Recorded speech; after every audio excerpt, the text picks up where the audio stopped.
High school PS Patel 39 वर्षનો મારો અનુભવ છે એનો હું ટીચિંગમાં ઉપયોગ કરું છું। મારી જુદી જુદી મેથડ જે હું સમજાવતો જાઉં છું। ગુજરાત રાજ્ય લેવલે કેઆરપી આરપી તેમજ શિક્ષણના તમામ ક્ષેત્રોમાં લેખન સહિત તમામ જગ્યાએ કામ કરેલું છે। એવા મારા બહોળા અનુભવનો હું ઉપયોગ મારા ટીચિંગ દરમિયાન કરું છું। મારો લાભ અવશ્ય લેજો એવું ખાસ જણાવું છું। Good morning all friends. चलो આપણે ગઈકાલે જે છે એમાં પરમાણ્વીય દળ, સરેરાશ પરમાણ્વીય દળ અને સૂત્ર દળ એ ત્રણ બાબત જોઈ ગયા। પરમાણ્વીય દળ કોને કહીશું મિત્રો? તો એક જ પરમાણુ જે દળ હોય તે દરેક તત્વના પરમાણુનું દળ જુદું જુદું હોય છે। એટલે एक कोई पण तत्व होय तो एना एक ज परमाणु जे दળ હોય એ નિશ્ચિત હોય એને કહીશું આપણે પરમાણ્વીય દળ। એટલે કે એટોમિક માસ યુનિટ એનો એકમ અથવા તો લેટેસ્ટ એકમ છે યુનિફાઈડ માસ એટલે યુ તરીકે આપણે લઈએ છીએ। હવે એ પણ જોઈએ કે આપણે કાલે કે એક કરતા વધુ તત્વો હોય, એક જ તત્વના એક કરતા વધુ સમસ્થાનિકો હોય। ફરીથી રિપીટ કરું છું, એક જ તત્વના એક કરતા વધુ સમસ્થાનિકો હોય તો એ વખતે આપણે સરેરાશ પરમાણ્વીય દળ લેવું પડે મિત્રો, જેનું પણ ઉદાહરણ આપણે જોઈ ગયા। ચલો ત્યારબાદ આપણે લીધું એમાં આણ્વીય દળ ઉપર પણ ગયા। આણ્વીય દળ એટલે અણુનું દળ, પેલું સૂત્ર દળ, આ અણુનું દળ, પેલું પરમાણ્વીય દળ। ત્રણેય શબ્દો બરોબર યાદ રાખજો। પરમાણ્વીય દળ એટલે એક પરમાણુનું દળ, तो એટલે આણ્વીય દળ એટલે પદાર્થના એક જ અણુનું દળ। બરોબર યાદ રાખજો મિત્રો, આણ્વીય દળ એટલે પદાર્થના એક જ અણુનું દળ। તો એને માટેનો એકમ પણ યુનિફાઈડ માસ તરીકે લેવાય છે। જેમ કે આપણે હાઇડ્રોજન પરમાણુ હોય તો એનું પરમાણ્વીય દળ 1.008 યુ લીધું। એ જ રીતે ઓક્સિજનનું પરમાણ્વીય દળ જે છે એ આપણે 15.995 યુનિફાઈડ માસ લીધું એટલે કે યુ લીધું। પણ જ્યારે આપણે H2O છે સંયોજન છે માનો કે, તો આવા સંયોજનો હોય એનો એક અણુ લઈએ છે, કોઈ પણ સંયોજનનો એક જ અણુ લઈએ છે તો એના રહેલા ઘટક તત્વો જે હોય તેની સંખ્યાને તેના પરમાણ્વીય દળ વડે આપણે પહેલા ગુણીએ છીએ અને પછી બધાનો બેઝિક સરવાળો કરીએ છીએ, જે મળે તેને આપણે આણ્વીય દળ કહીએ છીએ। આણ્વીય દળ પણ ચોક્કસ આપણે લેવું હોય તો એ વખતે જે ચોક્કસ મૂલ્યો આપણે હાઇડ્રોજન માટે 1.008 કહેવાશે, એ જ રીતે ઓક્સિજન માટે 15.995 લેવું પડે। એ મુજબ ગણતરી કરતા જે આવે એ આપણે આણ્વીય દળ, ચોક્કસ આણ્વીય દળ યુનિફાઈડ માસ તરીકે લઈ શકાય। આપણે કેટલીક જગ્યાએ આપણી બુક્સની અંદર ઓક્સિજન માટે 16 સ્વીકારી લીધું છે તો એવું પણ લઈ શકાય। એ જ રીતે આપણે ટૂંકમાં અર્થ એવો થયો કે આપણે જ્યારે એકલ સિંગલ પરમાણુ કે અણુનું દળ લેતા હોઈએ ત્યારે એવા દળમાં બહુ ચોકસાઈ હોવી જરૂરી છે અને માટે એનો એકમ એટોમિક માસ યુનિટ અને આણ્વીય દળ માટે યુનિફાઈડ માસ તરીકે લેવાશે। એટલું ધ્યાન રાખીશું અને એમાં ચોક્કસ મૂલ્યો લો તો એ વધારે સારું। ચલો હવે આજે આપણે આગળ વધીએ છીએ તો એમાં મોલ સંકલ્પના અને મોલર દળ આ મુદ્દા ઉપર આવીએ છીએ। જો મોલ સંકલ્પના અને મોલર દળ, મોલર દળ। ચલો મિત્રો થોડીક આપણે શરૂઆતની ચર્ચામાં મોલ વિશે આવી હતું ત્યારે મેં સ્પષ્ટતા કરી, યાદ કરો। આપણે માનો કે કોઈ પણ વસ્તુ હોય, પેન છે, માનો કે 12 પેન છે તો આપણે એને 1 ડઝન પેન એવું કહેતા હોઈએ છીએ। એને બદલે માનો કે આપણે પતંગ લેવા જઈએ તો 20 પતંગ લઈએ તો એ એક કોડી એવું કહેતા હોઈએ છીએ। એ જ રીતે માનો કે 144 પેન્સિલ છે તો એને આપણે 12 ડઝન કહીએ અથવા તો એને બદલે એક ગ્રોસ કહીએ છીએ। એક ગ્રોસ બરાબર 144 નંગ। આમ સંખ્યા જે છે જે મોટી થતી જાય એને આપણે કોઈ અમુક નિશ્ચિત એકમ દ્વારા દર્શાવવાની પ્રથા છે. અહીંયા જે કોઈ દ્રવ્ય હોય એ દ્રવ્યની અંદર અસંખ્ય નાના નાના પરમાણુઓ અણુઓ આવેલા હોય છે, આયન આવેલા હોય છે, જેથી આવા સૂક્ષ્મ કણોના જે આપણે સંખ્યા છે એ સંખ્યા નક્કી કરવા માટે વૈજ્ઞાનિકોએ મોલ સંકલ્પનાની રજૂઆત કરી. ફરીથી રિપીટ કરું છું મિત્રો, દ્રવ્યની અંદર અત્યંત સૂક્ષ્મ એવા ખૂબ જ મોટી સંખ્યામાં ઘટક કણો એટલે કે પરમાણુઓ, અણુઓ કે આયનો હોય છે, જેને કારણે તેમની સંખ્યા દર્શાવવા માટે કોઈ એક એકમની જરૂરિયાત નવી ઉદ્ભવી, જે મોલ તરીકે ઓળખાશે. પણ હવે વૈજ્ઞાનિકોએ સૌપ્રથમ 12 ગ્રામ કાર્બન લીધું, 12 ગ્રામ C12 કાર્બન 12, 12 ગ્રામ C12 જે છે એમાં રહેલા પરમાણુઓની સંખ્યા, પરમાણુઓ અથવા સ્પીસીસ એટલે ટુકડા, એટલે કે પરમાણુ, અણુ, આયન દરેક નાના કણો માટે ઇલેક્ટ્રોન, પ્રોટોન, ન્યુટ્રોન બધા માટે લાગુ પડે. તો 12C અહીંયા 12 ગ્રામ C12 માં રહેલા પરમાણુય સ્પીસીસ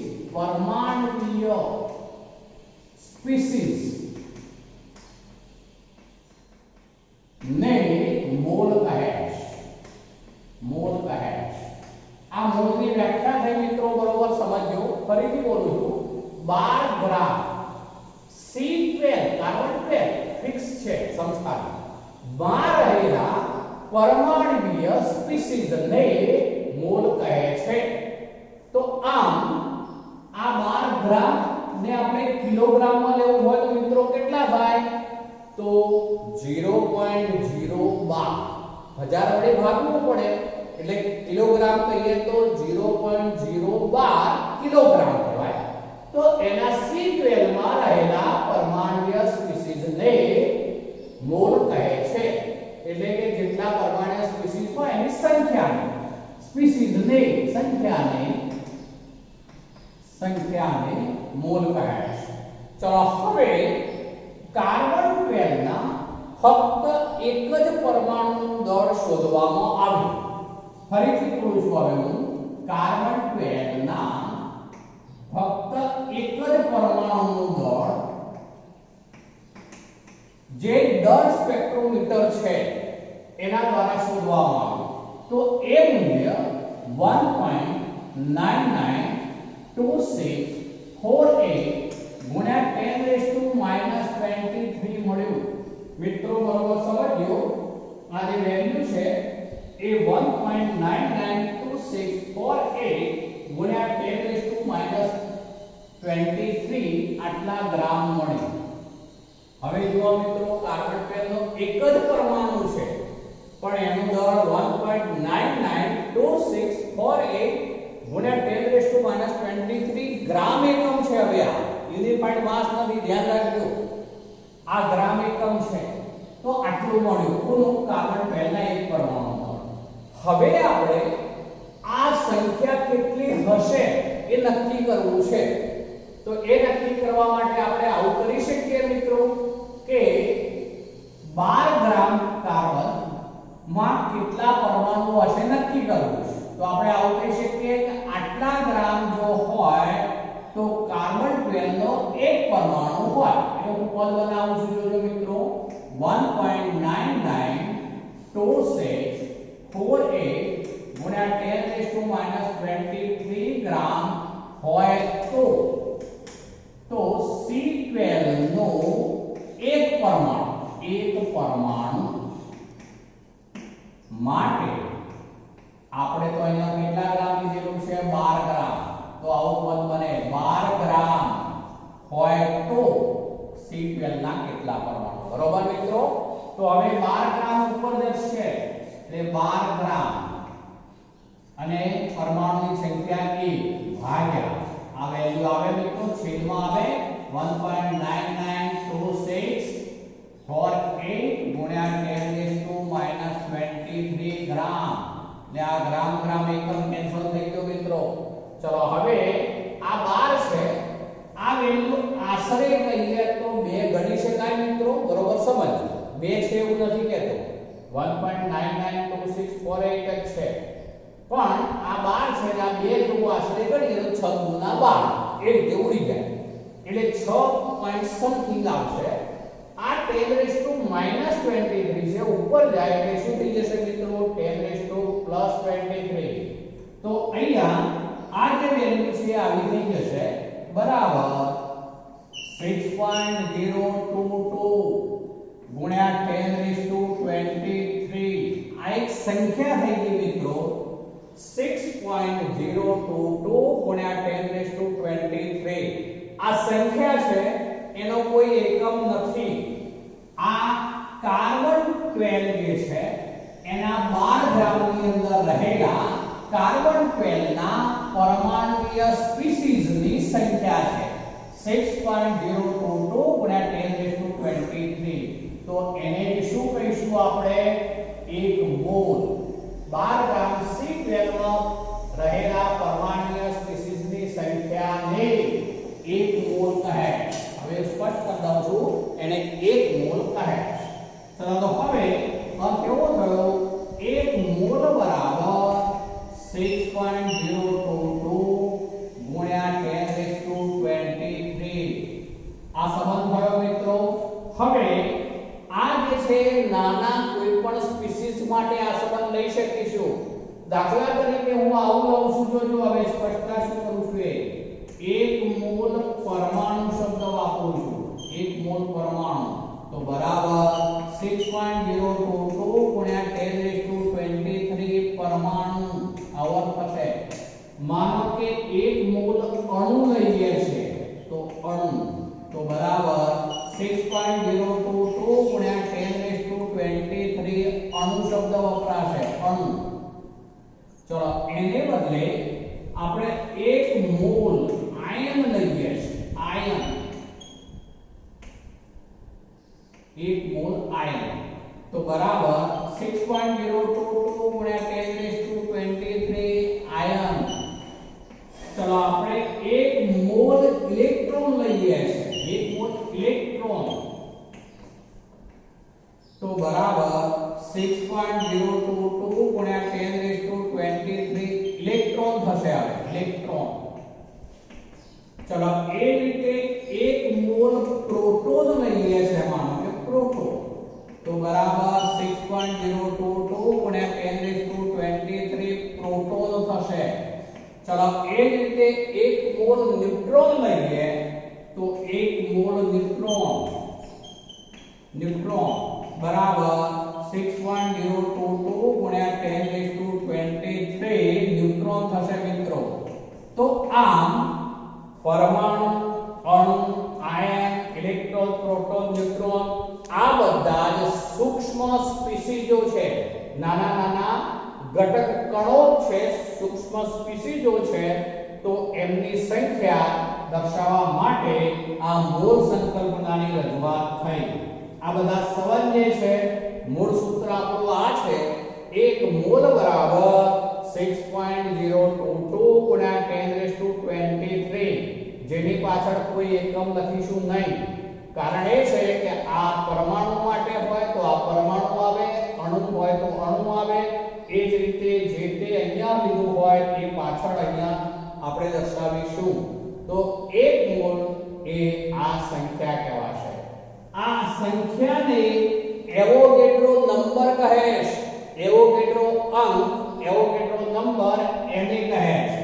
આ સંખ્યા એને જ કહી દઉં છું હવે હું એવોગેડ્રો. આ એક વૈજ્ઞાનિકનું નામ છે મિત્રો.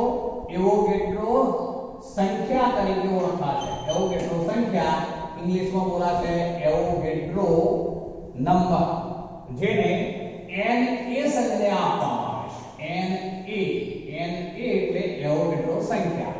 આ A એવોગેડ્રો માટે છે, બરોબર. જુઓ અહીંયા આ A એવોગેડ્રો માટે છે, જ્યારે n એટલે નંબર એટલે સંખ્યા, તો એ એવોગેડ્રો સંખ્યા તરીકે ઓળખાશે 6.022 ગુણ્યા 1023. તો 1 મોલ નો અર્થ થશે આટલી સંખ્યા બરાબર આપણે એવોગેડ્રો સંખ્યા n તરીકે ઓળખીશું. હવે મિત્રો આટલી સંખ્યા વારંવાર કોઈ પણ જગ્યાએ ગણવી હોય તો એ તો મુશ્કેલ પડે, કારણ કે ખૂબ મોટી સંખ્યા થઈ 10⁻23 છે. આપણે શરૂઆતમાં એવું જોઈ ગયા હતા, યાદ કરો, તો એમાં 602 200 અને પછી 6 વખત આપણે 3 0 લીધા હતા પાછળ શરૂઆતમાં જ્યારે લખ્યું હતું ત્યારે. એટલી મોટી સંખ્યા છે જે આ સંખ્યા 10⁻23 છે.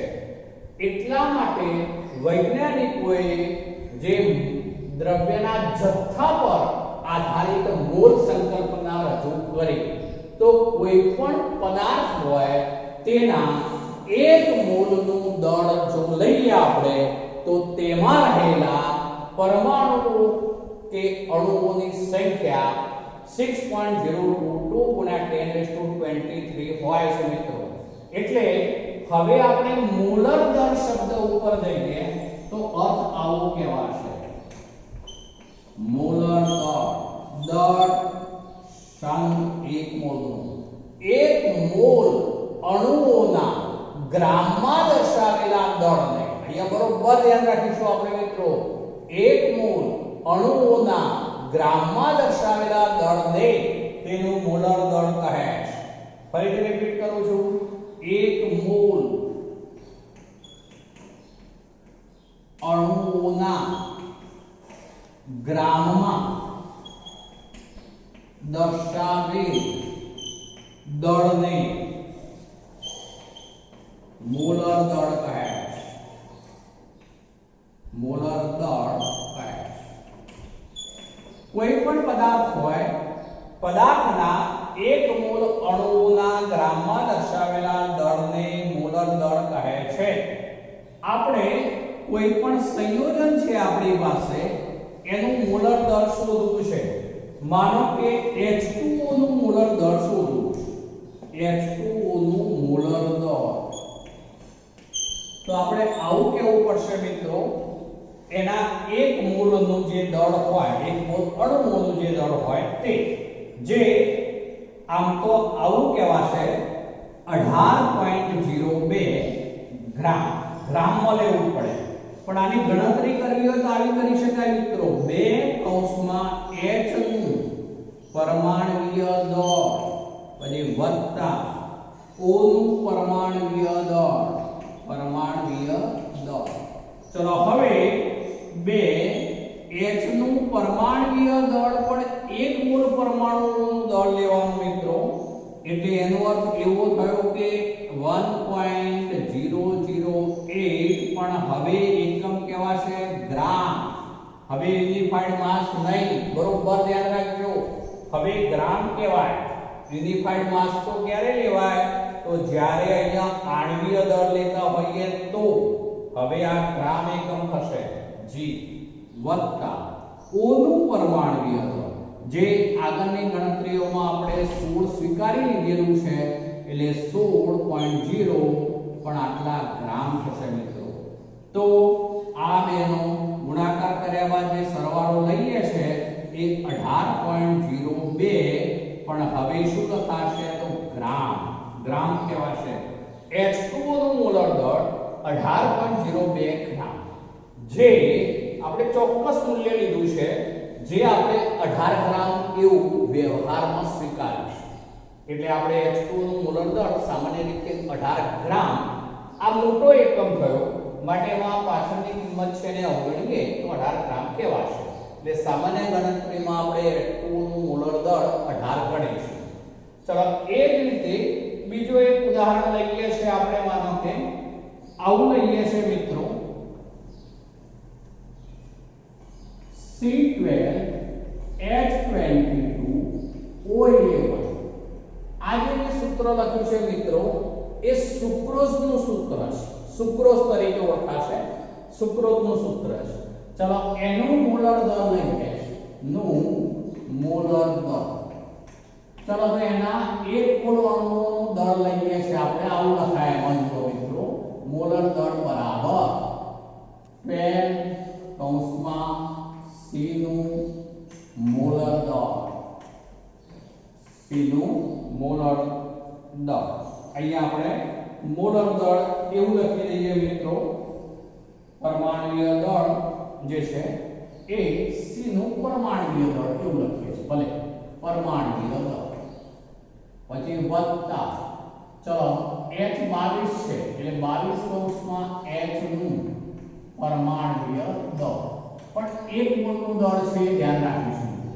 અને ત્રીજું લઈશું વત્તા 11 કૌંસમાં O નું પરમાણુય દળ.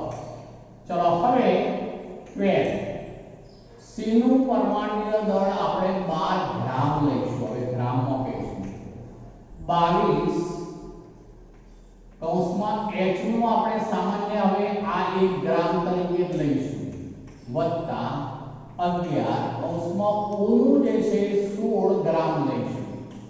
ચલો તો આ બધાનો સરવાળો કરીએ ગુણાકાર કર્યા બાદ તો એ થશે 342 ગ્રામ મોલ ઇન્વર્સ, ગ્રામ પર મોલ આવું કહેવાય મિત્રો. આપણે જે શોધ્યું H2O નું મોલર દળ એ પણ ગ્રામ પર મોલ છે. કેમ?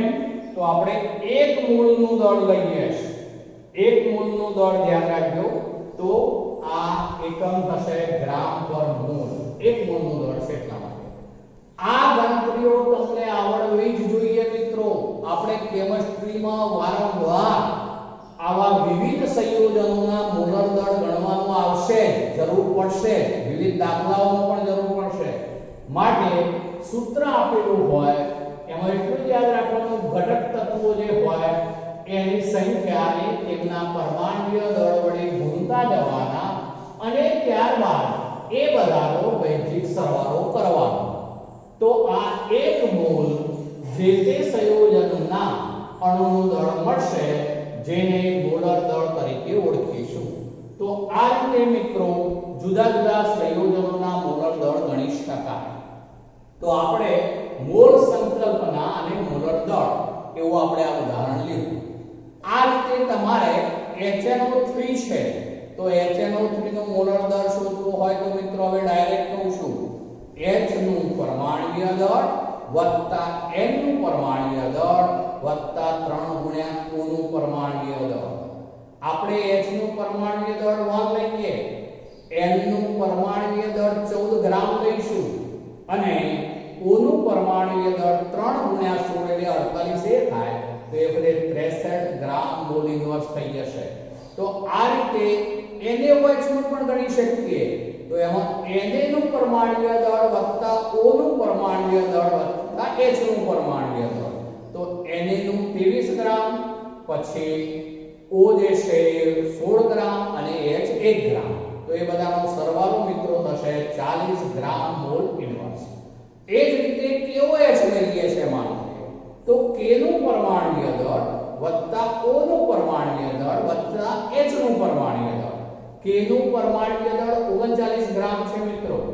ચલો તો 39 વત્તા 16 ગ્રામ વત્તા જે છે 1 ગ્રામ, તો આ બધાનો સરવાળો કરીશું તો 56 ગ્રામ મોલ ઇન્વર્સ થશે. તો આ રીતે મિત્રો વિવિધ સંયોજનો આવતા જશે આપણે અને એની ગણતરીઓ મોલર દરમાં કરવી પડશે, એટલે આ બાબત ખૂબ અગત્યની છે. ચલો હવે આપણે નવા એક મુદ્દા ઉપર આવીએ. ચલો એમાં લઈએ છે બંધારણીય ટકાવારી. બંધારણીય ટકાવારી એવો મુદ્દો લઈએ છે. બંધારણીય ટકાવારી.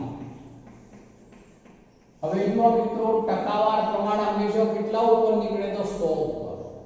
આપણે માનો કે H2O માટે બંધારણીય ટકાવારી મેળવવી છે બંને તત્વોની, તો શું કરીશું એ લઉં છું. જોજો પહેલા તો સંયોજન જે હોય એનું મોલર દળ આપણે ગણવું પડે.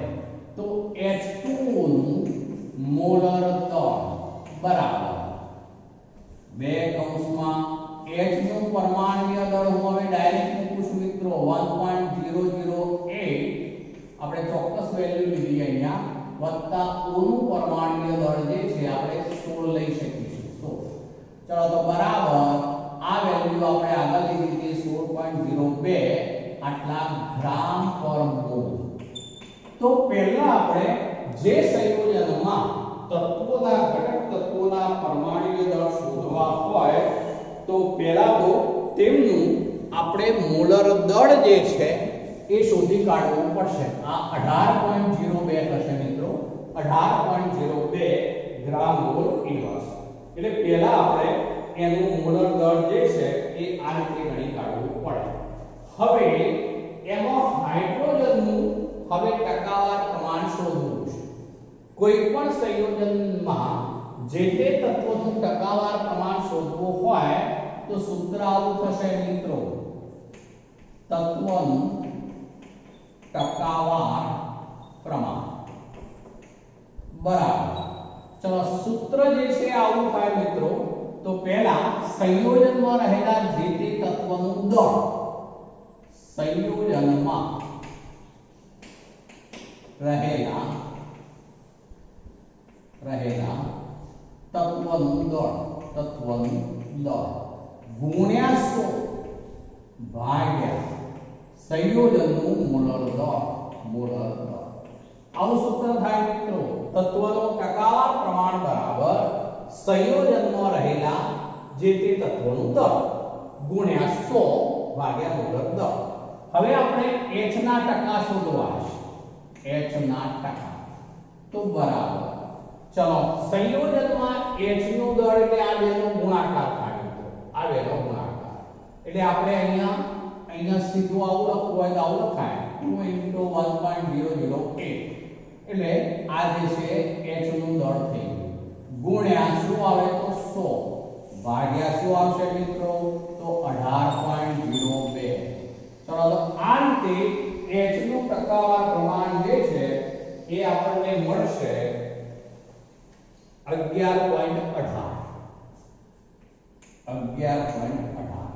જે H નું ટકાવાર પ્રમાણ છે આટલા ટકા કહેવાશે ટકા. ચલો એ જ રીતે O ના ટકા શોધવા છે.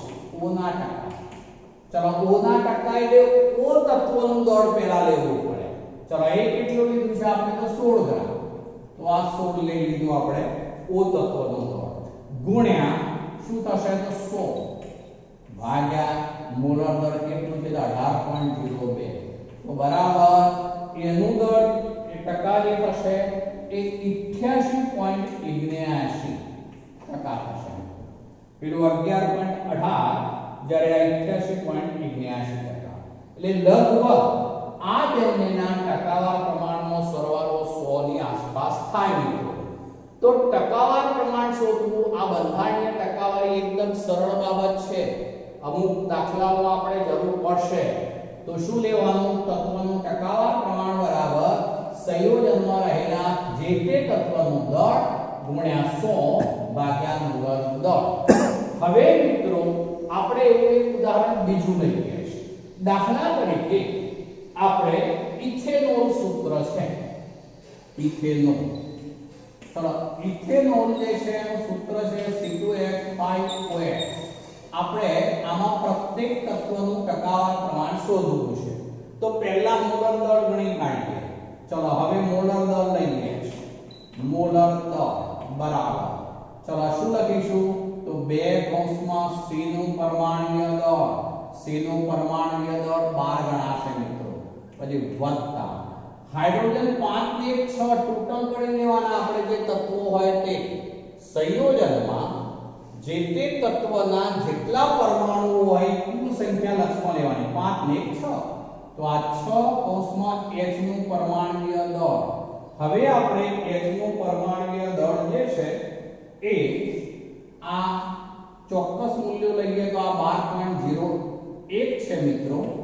ચલો એ જ રીતે પેલી વેલ્યુ જે છે એ આપણે 1.008 કહેવાશે. પછી વત્તા O નું પરમાણુય દળ. ચલો O નું પરમાણુય દળ આપણે 16 લેતા હોઈએ છીએ તો એ 16. આ બધું આપણે ગ્રામમાં લીધું છે મિત્રો. ચલો તો આ વેલ્યુ થવાની 12 × 24 12 ના 24 પોઈન્ટ અને 02 પછી વત્તા ચલો આ વેલ્યુ જે છે એ વેલ્યુ થશે 6.048 6.048 8 છકો 48 એક 0 અને 6 અને વત્તા આ વેલ્યુ થઈ 100 ચલો એ બધાનો સરવાળો લઈએ છીએ આપણે તો એ સરવાળો જે છે એ થશે વેલ્યુ 46.068 46.068 એકમ શું લખાશે મિત્રો ગ્રામ પર મોલ ધ્યાન રાખજો એકમ થશે એનો ગ્રામ પર મોલ હવે આપણે દરેકનું ટકાવાર પ્રમાણ શોધવું છે ચલો તો c ના ટકા બરાબર c નું દળ હવે જો તમે આ બે આમ લખો કે આમ લખો ચાલે એટલે 24.02 ગુણ્યા ચલો હવે કેટલા થશે અંશમાં 100 ભાગ્યા શું આવે મિત્રો 46.068 ચલો આ જો આપણે સાદુરૂપ કરીએ તો c ના ટકા થશે 52.14% c ના ટકા ચલો એ જ રીતે આપણે બીજું તત્વ હાઇડ્રોજન છે તો હાઇડ્રોજનના ટકા શોધીએ h ના ટકા ચલો h ના ટકા શોધવા હોય તો મિત્રો શું કરવું પડશે હવે તો h નું જે કુલ દર છે લઈશું 6.048 ગુણ્યા 100 ભાગ્યા શું થવાનું 46.068 ચલો તો બરાબર જે છે એ વેલ્યુ થાય છે મિત્રો 13.13% ચલો એ જ રીતે ત્રીજું તત્વ કયું છે ઓક્સિજન તો O ના ટકા બરાબર ચલો O ના ટકા બરાબર O નું દળ કેટલું છે તે